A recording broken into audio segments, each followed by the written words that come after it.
Hello, I'm Hamp Overton with my colleague Paul Catalanotto, and this is 100 Scariest, where we're looking for the scariest shorts streaming online.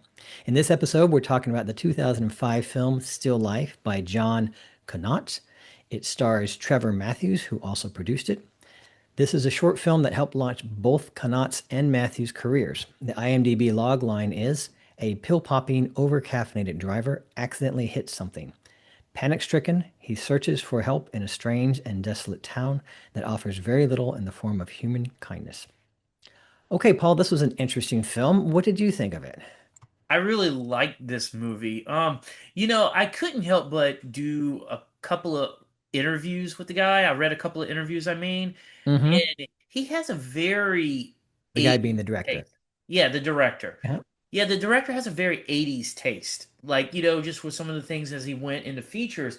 But what I really enjoyed about this movie is it's made in 2005, but it feels incredibly current with the Feels very liminal contemporary. space. Mm-hmm. Yeah. Like, it's not often when you can say, well, they were ahead of their time with this. I could see this movie and like this is ahead of its time. I could see a YouTube series like this. How so? What, I don't want to put you on the spot here, but is it the story? Is it how it's told? Is it what exact Cinematography and what's in front of the camera. Liminal spaces is really in right now. We have the upcoming movie The Backrooms. Like liminal spaces is really like the in vogue horror style, which I have my own opinion on why that is. But this movie really, with its desolate landscape, with its very minimalist approach, what is very just these mannequins, this uncanny valley almost, that it seems ahead of its time. I could see this as a YouTube series today and get millions of views. That's interesting. It would be fun to explore that. Yeah, I was really impressed by this. It really jumped out at me when I saw it. I was so glad I discovered it. I wish there was a better version online. Um, but this is great. Uh, it's like you said, it's very minimal, and this guy has a psychotic break in the worst way. But it literally has one actor through the whole thing, and this kind of goes towards what we've explored a lot as film teachers. We like a lot of the films we've picked are ones that we thought could be manageable to a certain degree by a film student.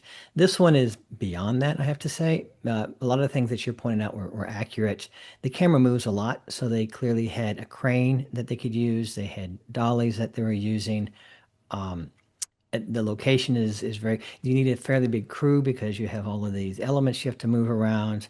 You have an ambulance in it. So it's a pretty big production, I have to say. But it was so well directed. I just really, really enjoyed it. I thought it was sort of, I won't say groundbreaking because the more I read about it and the more I learned about this type of horror, it, using mannequins and as you mentioned, Uncanny Valley, which will be fun to talk about a little bit more later on. But I really just it just popped out to me. I also love a film that is shot in the snow because I know how difficult that is to do. Yeah. Snow either melts or you get more of it, and if you can't shoot quickly enough, you can lose continuity, just weather continuity. It even happens to big films like The Revenant. They actually had to shoot part of it in one place, and then when they ran out of snow, literally they had to move to South America to finish shooting the rest of it. So now, of course, this is a short, so they could shoot it faster. I don't know how many days it took them to shoot it. Maybe, I don't know if you could do it in a week or something like that. But it is something that it adds another layer. Films are already so complex to pull off as it is, to add another layer of complexity, like weather that you have to count on. Batteries. Nightmare on batteries. Oh yeah, batter and also film. They shot this on film, and your film gets brittle when it gets cold. Is it going to break? So yeah, there's lots of things that and of course this was made in Canada. So so these were I believe I'm not sure if there were still students at the time when they shot this, but it was shot in Canada, which of course is cold all the time. So what do you do? Wait till summer to shoot your film, or do you go ahead and shoot it right now? So Well, anyway, so I was impressed that they overcame that complexity. but the thing is, though, you would have to think like you teach at the University of New Orleans. If I asked you how to shoot in a swamp, you have that knowledge. You know how to shoot in the swamp because we're around that. You know how to shoot in humid weather because that's what we deal with. I have to Right. believe that their professors had to be ready, or at least they had to be used to You're working absolutely with right. them. You Yeah, know, you're absolutely right. But I still know that it is challenging. Like you said, just with batteries, you got to keep them warm or else they die so fast, you know? And this is 2005, that was what, 21 years ago that this was made, and the battery technology isn't nearly what it is today. They probably weren't using lithium batteries like we have today, but they would be using, older batteries with, again, the weather, the cold weather can. When I've shot in cold weather, you keep the batteries in the vehicle that keeps them warm or something like that. But on the flip side, you don't want to put the lenses someplace warm because they're going to fog up when they come out into the cold weather. So you have all these things you have to, it's just another level of complexity, I guess is what I'm saying. So, no, absolutely. Same thing like what we deal down here, right? Like you be mhm. inside shooting and then you do a quick run outside. Oh, all right, gotta stop down. The lens is fogged. Mhm.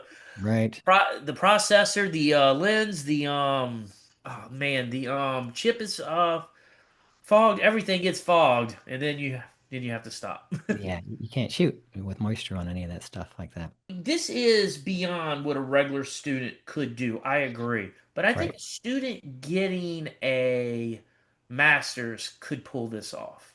Absolutely. I've seen some of our current students do comparable films like this. Of course, these students are working with the digital format, which makes things a lot easier. They're lighter, they're more adaptable. You can shoot more, you don't have to wait and reload magazines, things of that nature. Um, so, yeah, yeah, absolutely. I could see this as a thesis film. But the film is just so, I was watching it again this morning, and it's not only really shot well, as in the coverage they get. I mean, even the first part is the setup, right? He is taking, I assume, some, what are they, like caffeine pills or something like that. He's drinking coffee. They're trying to get across that he's tired, and that could be a pretty uh, uninteresting sequence if you think about it. But he gets lots of coverage, so he's cutting and pointing different things. He's showing the cup on the floor. He's showing the pill juice. He's showing his eyes getting sleepy, that kind of stuff. And it's so important to get that information across to the audience because it impacts the story going forward once he gets into the town. And so I really had to give him. I think he's a very talented filmmaker because he keeps us interested. And once we get into the town, he knows when to move the camera. He knows when to put on a crane. I love that the point when the big climax is when he realizes that he committed all these murders, and he does it by putting a mirror in front of him, and that's when he sees all the blood on himself, and when he can actually see himself. And that's just a great way to make that change from delusion, what he was in beforehand, to reality. And then as he's exiting the house and seeing the carnage he's done, that's the first time I think I saw them use slow motion, which adds that additional emotional impact as he's walked out slowly, looking over his shoulder. So a very strong command of the craft of using the camera and using and just filmmaking in general. Yeah, and I thought a lot of it was available lighting, specifically outside stuff. Absolutely. Yeah. That It's probably well sped done. things up. Hmm. Because, Right. like, I mean, as you know, I mean, using available lighting is a skill. You can mess that up horribly. True. Snow adds that bounce, which is great. Yeah, that's true. So, Automatic yeah, so bounce. there's a lot of light just bouncing up. That's true, and it's soft light too. Hmm. Um, you bring that up with how he makes his realization, and I thought that was one of the most clever things in the movie is that you are you have sympathy for someone who's doing awful things. Like this is an unsympathetic person. Like there's nobody you would never sympathize with this person in But real do you, life. but do you know he's doing awful things? No, but that's what I'm saying. You really get into like his head and like how I don't think he intentionally did this. Like I don't think he's like this evil person who's wanting to hurt these people, but he's doing these awful things. Of thus, we making us feel sympathy for this guy. You know what I'm saying? Right. Take this objective point of view where we just saw it. Hmm. Like it's horrifying. Even if he's saying, "I didn't know what I was doing," you would never buy into that. You would be too just. aghast at the horror, the carnage that he did.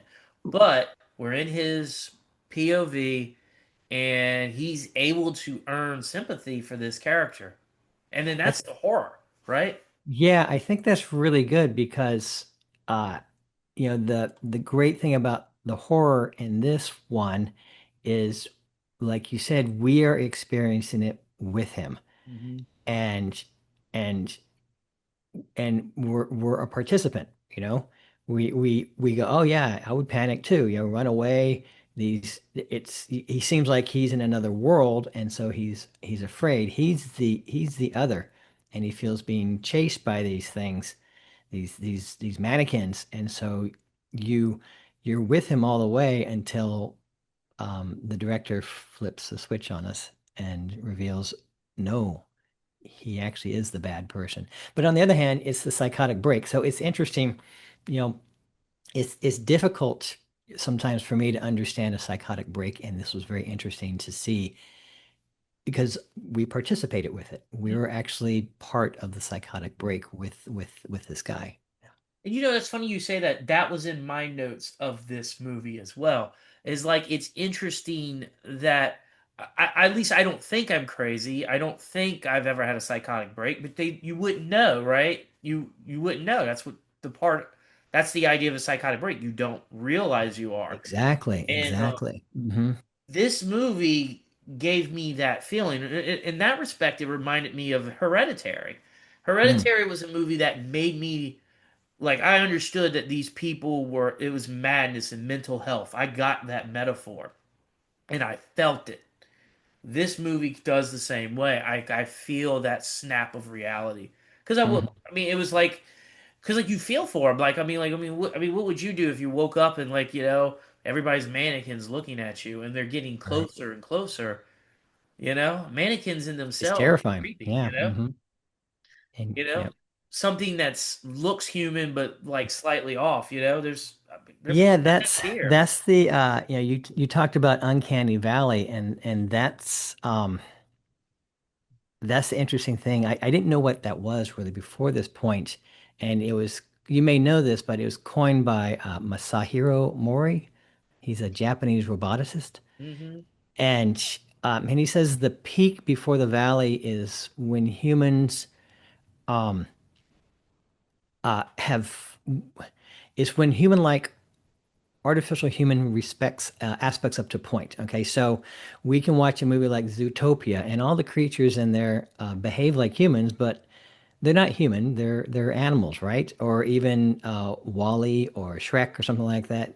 These are non-human creatures that behave human-like.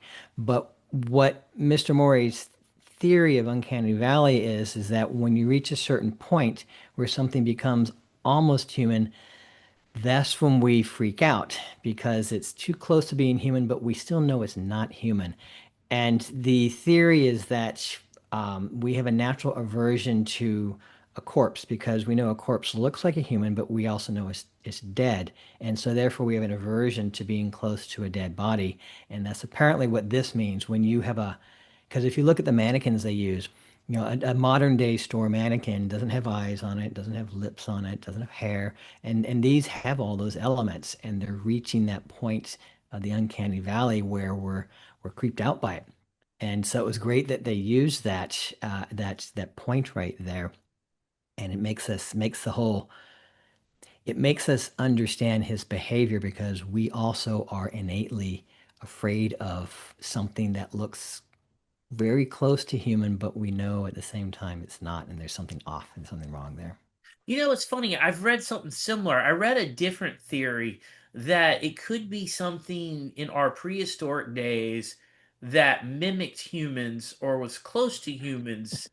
I mean, You seriously, mean you mean the like movie Mimic? no, no, no, not like that. Like, well, if you think about like early human Mm, evolution, Neanderthals and Homo sapiens, and right. there was a we were very They're not part cautious of our about that. tribe. Yeah, it wasn't a part of the tribe, so there's that little bit off Hmm. that made us alert. So that I've read that is like a lasting what is The it, part of our Destitute. Yeah, brain instincts that is carried over from when there were different kinds of humans still on the earth. that's an interesting theory. Hmm. I mean, it's unprovable, but but it it's interesting nonetheless. Yeah, I mean, I learned a new word along the way called automato. Did you read this one? I'm gonna butcher it here. Automatonophobia, which is the fear of human-like figures. no, And a lot of, but this isn't the only movie to do this trope. It's done quite a bit. Actually, there's a if you look at Twilight Zone, they did one where a mannequin becomes human for a day and they forget that they were a mannequin and they live in the store shopping and stuff like that. And when they take an elevator, the elevator returns them up to the floor where they're to be stored so that the next mannequin can come out. And so that was the early one in the 50s or 60s. And then when they remade the Twilight Zone, they remade that episode again, but they made it much darker, where the human didn't want to go back. In the earlier one, the human said, "Oh, I see what's going on," and accepts the fate and goes back as a mannequin, so the next mannequin can come be human for a day. In the updated one, the mannequin did not want to go back at all. So- that sounds like me. But man, you don't talk about something ahead of its time. Twilight Zone, those still a lot of those still hold up, which is wild. they really do, and I don't know if it was the first thing to do that, but you've seen this same sort of usage there's a Doctor Who episode where they had statues that were frozen as long as you looked at them, which is identical to this Yeah, also, which I thought was interesting. And this Doctor Who episode came after this film here. that's not that old, that episode. Right, right. I think it's called Blink or something like that. And if you turn Yeah. away, then the statues are no longer stone and can approach you. And so that almost sounds like, because it's Doctor Who, it might be a Greek mythology or something to that effect. I don't know if it goes back that far, but it was kind of an interesting concept I thought that they had. And then there's that horrifying movie Mannequin 1 and 2 from the 80s. I'm kidding. True horror films, Yeah, correct. with Kim Cattrall. Say what you will about that. When I was homesick, I probably watched that movie more times than any Edgy. movie on HBO was Oh, Mannequin maybe 1. we should review it then, huh? Well, it's not a horror film or a short. I guess if you have this phobia, then that movie was just intolerable. Mm-hmm. Mm-hmm. Yeah. So Nate, as we know, is an unreliable narrator because we're Yeah. going along with him. And so we're not sure what reality is and what isn't. We know something's off, and that helps. That really helps in this film right here. We never see the mannequins move, which gets back to that Doctor Who episode I talk about. They don't even turn their heads. You'd think at some point they would turn their heads or something like that. It's only when he looks away do they change positions. And so I just thought it was is they stuck to their guns because that would be a challenging thing to do. Um, how do we? How did they get the ambulance there? We don't see it drive up. But again, he looks away, he does something else, and then there's the ambulance. He hears it, and we actually see the lights flashing, which is interesting, but we don't see the people or the vehicle move. But to me, that's my favorite part. It's not even the mannequins, it's the fact that we see all this because the sound design's really good as well. Sound design is great in it, along with the music too. I really liked how they had the music going through it. Yeah, we hear everything. Hmm. We hear everything, but we don't see anything. It's amazing when how horror films, such a visual medium, right? Show don't say, unless you're making a horror film, then don't show the monster as much. Right, right. Although in this thing, he was the monster, and they showed him, Yeah. but they didn't reveal that he was the monster, which is so great. I'm always a sucker for movies like this where they make me feel sympathy for somebody I wouldn't. Hmm. I like that. Because it's a subtle reminder of, live a walk a mile in someone else's shoes. Yeah. It kind of reminded me also, there's some other horror films, and it's been done more than once. I can't think of the names off the top of my head. I know Ben Kingsley was in one where the inmates in a psych ward take over, and then the new doctor shows up and thinks that he's working with the actual doctors when in reality they've killed all the doctors and he's actually working with psychotic people. You brought this one up last time. What was the Did name I? of it? Okay. Stonehurst? is it Stonehurst? Is that the name of it? That must have been it. Yeah. I'm forget. I think that was the movie. Yeah, you brought it up. I'm gonna have to Mhm. check that out because you've brought that movie up to me a couple of times. That doesn't mean it's good. I'm just I'm just saying that it plays the same game that this one does, as in we, the audience, are unaware of what's going on.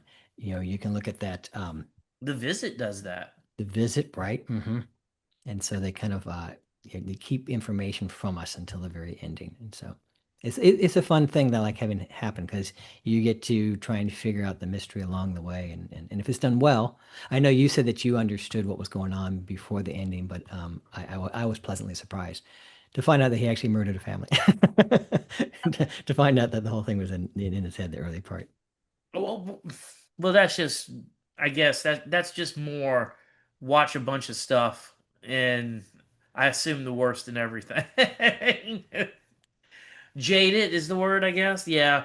No, I think I saw it, but even though I kind of saw the ending coming, it didn't make it any less effective Hmm. because I think he must have knew that, and that shot of the kid, no matter what you do, that's going to put a lot of weight on the scene because he easily could have had the kid crying in the corner, and that would have lessened the thud of the end. Yeah. Yeah. But he didn't. He went through it. I don't think I could have done that. Just I think once you become a parent, some things soften on you. Yeah, I think we had to remember that these are 20-year-olds that made Yeah, this. So, yeah. They wanted us to feel it, and I did. I felt it.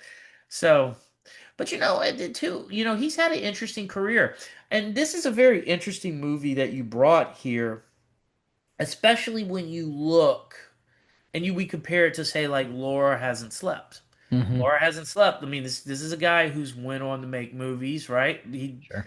went on to make Smile from Laura Hasn't Slept. Then and we've seen that with the Grumble movie and Lights Out.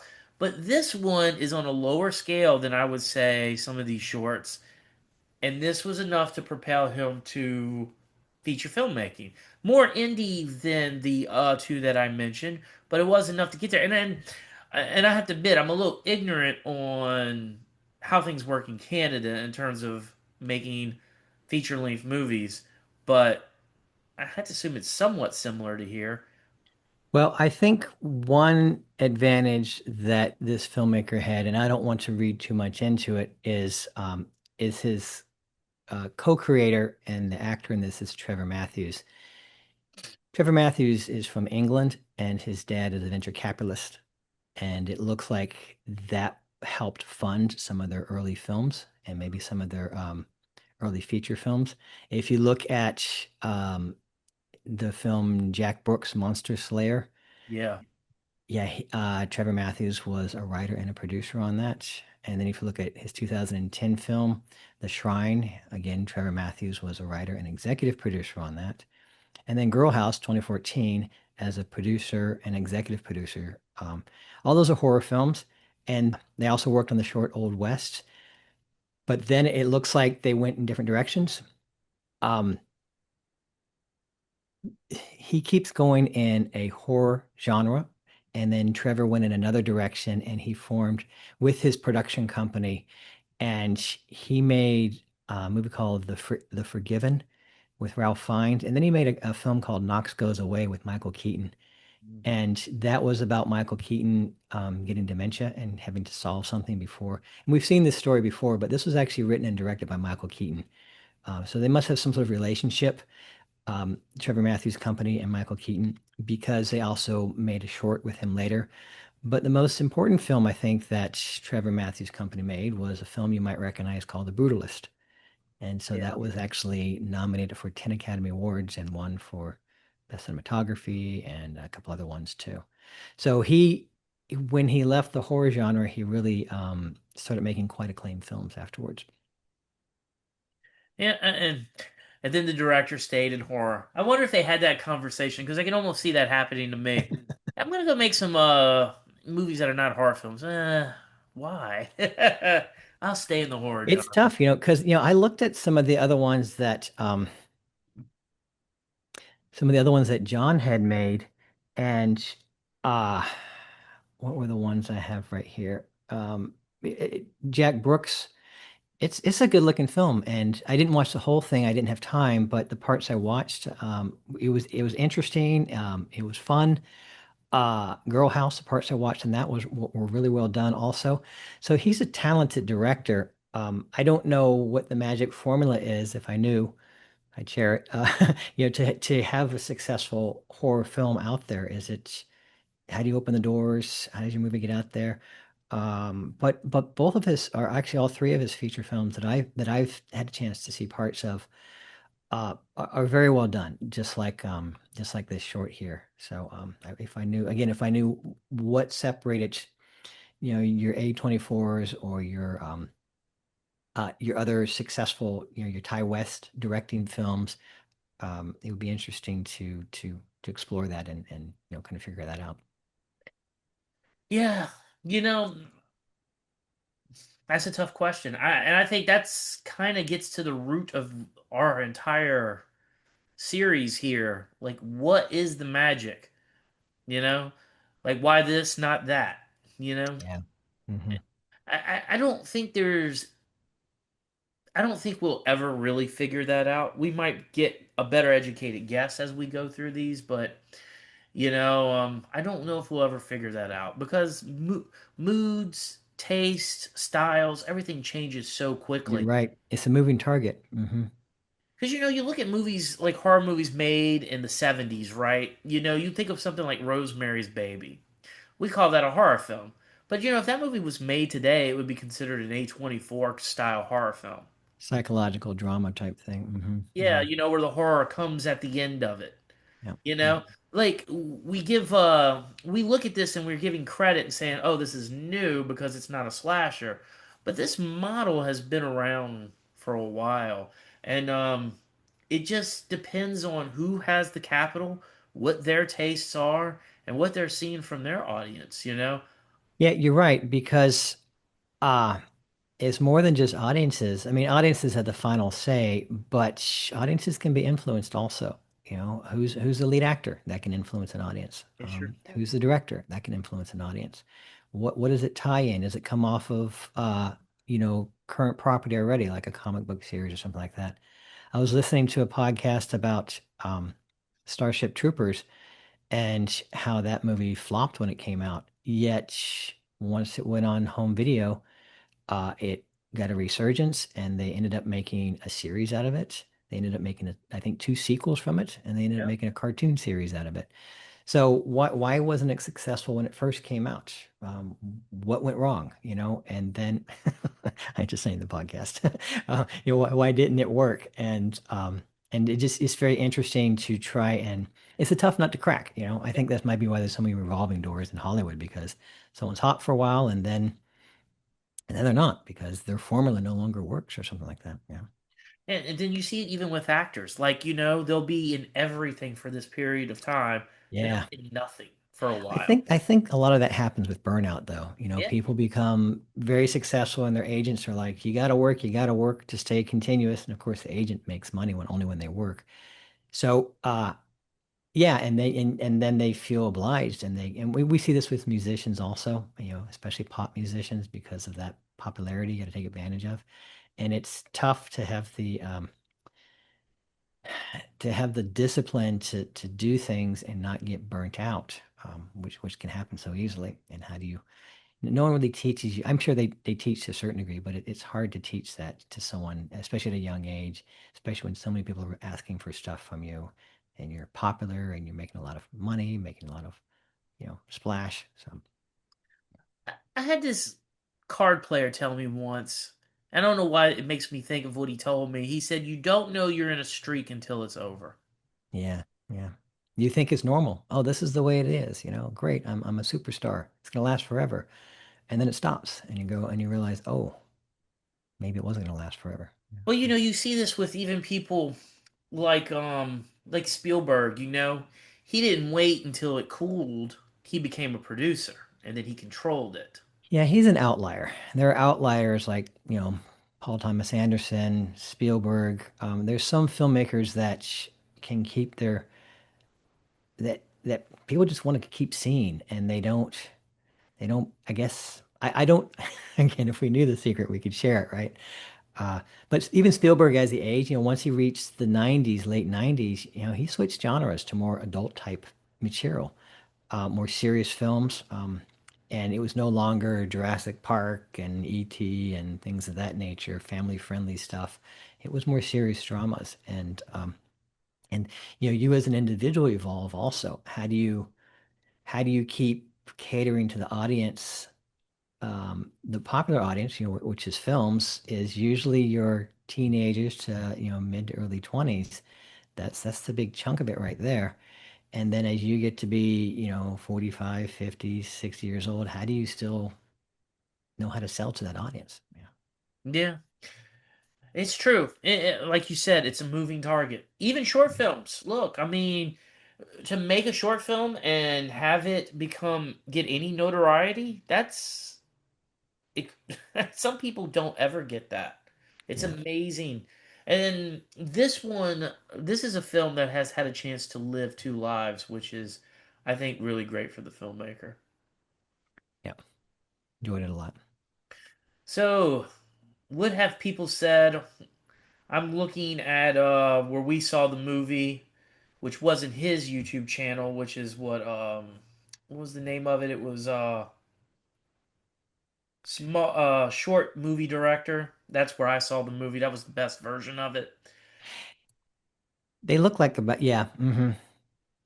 And then so one person said this is like something from the Twilight Zone. Don't you agree?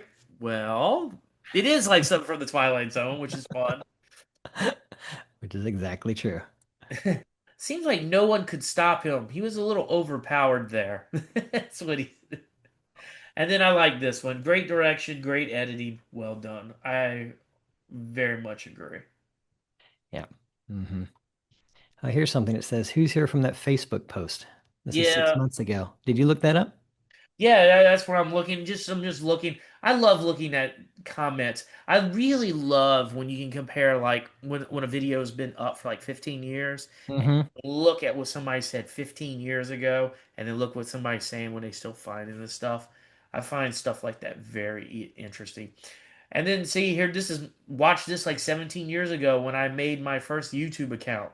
Don't Crazy. have any OG accounts anymore, sadly, and I keep coming back to this. It's my favorite short horror film by far, and I'm glad you updated it. Still lives forever. Hashtag. It's nice to know that it's got a following and it's popular because it's a great film and it would be sad to see it overlooked. So I'm so glad that the horror film community is out there and keeping it alive.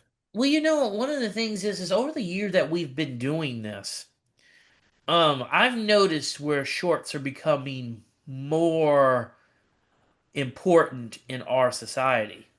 Since we've How done this. so? Well, As in, when you I'm say look, society, you mean like maybe in the industry? Is that well, what in you're the referring to? industry. Well, I Yeah. could say society too.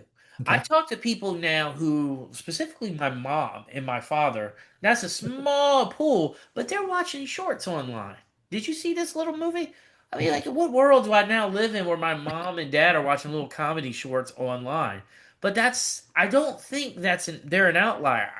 My mom and dad wouldn't be the outliers on that, but they're watching these things. hmm And I think horror fans are the same. I've been reading these articles talking about now Hollywood is looking at the YouTube horror maker. You Well, know? I think they've done that for a little while.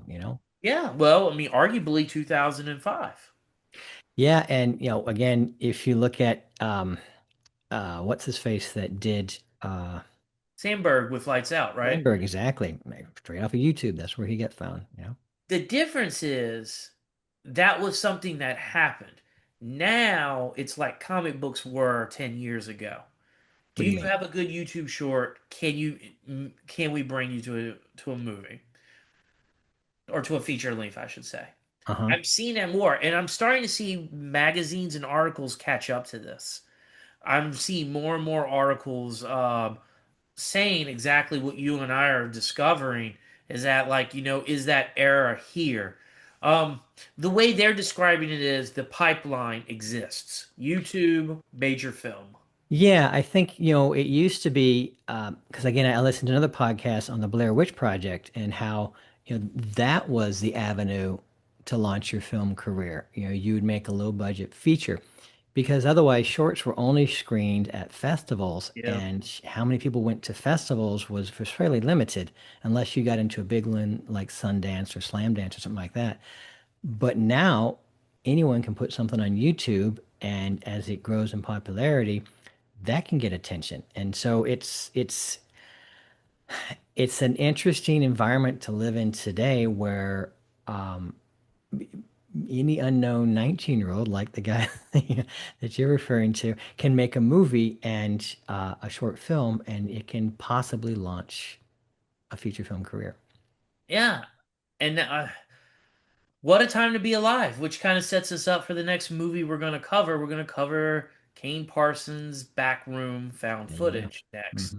which I'm Speaking of, excited to look at this movie. I've seen this movie multiple times, but I'm excited to watch it under this microscope. hmm Because I think when you look at it, because I know you haven't seen it, I'll be very fascinated to hear what you have to say. Because, like, I have lots of opinions when it comes to liminal horror, why it's popular, why does this movie work. I really think it's a lot of things hitting at the right time, which a lot of things are that.